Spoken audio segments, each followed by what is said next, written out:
یہ بات ہاروت اور ماروت کون تھے؟ بابل کا ذکر کہاں ہوا؟ اور ہاروت و ماروت کا جادو کس قسم کا تھا؟ یہ سب ایسے راز بھرے سوالات ہیں جن کے جوابات بہت سے ملتے ہیں۔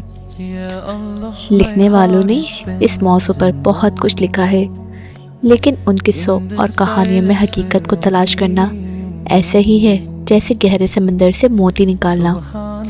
ہاروت و ماروت کے متعلق بنیادی طور پر دو قسم کی روایتیں ملتی ہیں، ایک وہ جو قرآن، احادیث اور تابعین کے آثار میں ملتی ہیں، اور دوسری وہ جو تورات، انجیل اور اسرائیلی روایات میں پائی جاتی ہیں، جبکہ اسرائیلی روایات کو اکثر علماء اور محدثین نے ناپسند کیا ہے۔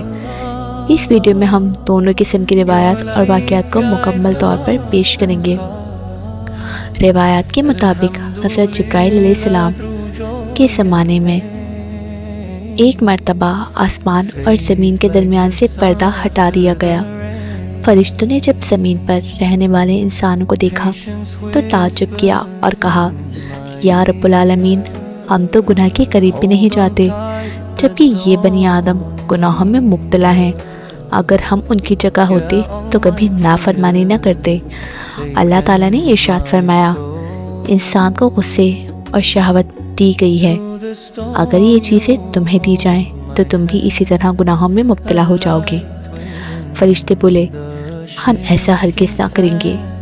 اللہ کے حکم سے فرشتوں کی جماعت میں سے دو بہترین فرشتوں کو چنا گیا جن کا نام ہاروت اور ماروت تھا۔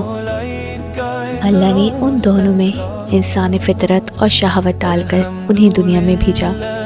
وہ بابل کے شہر میں دو خوبصورت انسانوں کی شکل میں آئے اور قاضی کے طور پر مقرر ہو گئے، جہاں وہ لوگوں کے درمیان فیصلے کرتے تھے۔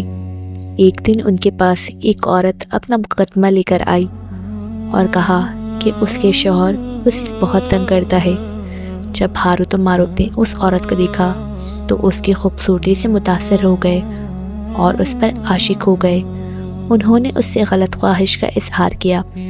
عورت نے کہا، میں تمہاری یہ خواہش اس وقت پوری کروں گی جب تم یا تو بت پرستی کرو، یا شراب پیو، یا میرے شوہر کو قتل کرو۔ ہاروت و ماروت نے شراب پینے کو چھوٹا گناہ سمجھ کر پی لی۔ نشہ چڑھنے کے بعد وہ دو اور کبیرہ گناہوں پہ مبتلا ہو گئے۔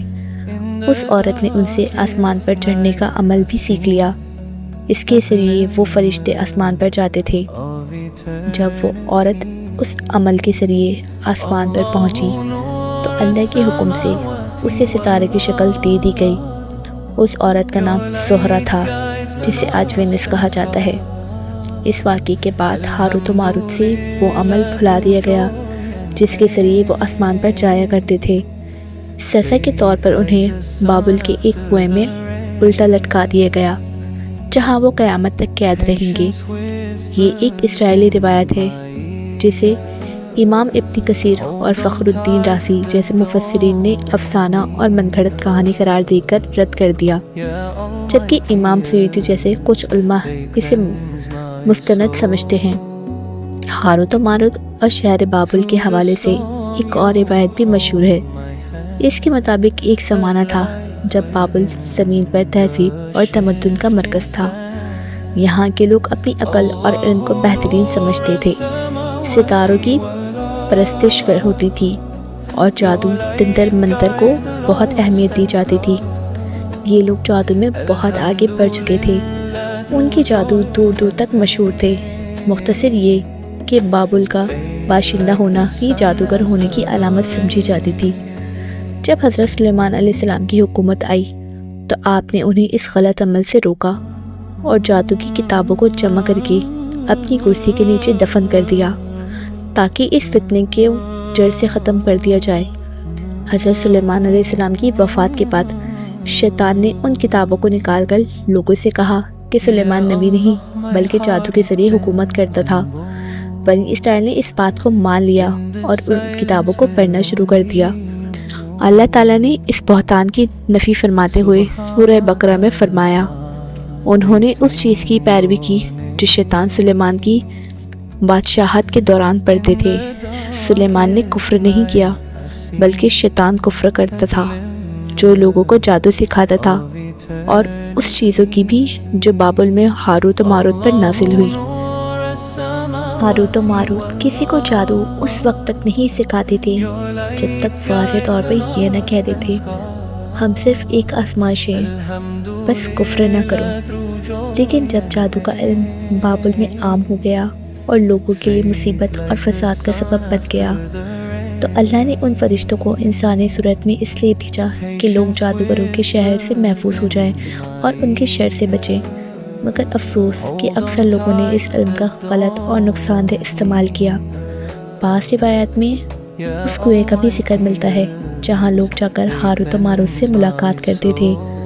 کچھ لوگ کہتے ہیں یہ کنواں آج بھی عراق کے شہر حلہ کے قریب ایک پرانے کھنڈر میں موجود تھا جہاں سے بابل کی سرحد شروع ہوتی تھی۔ بہرحال اس پورے واقعے سے یہ عظیم سبق ملتا ہے کہ علم اور قوت ایک سخت امتحان ہے۔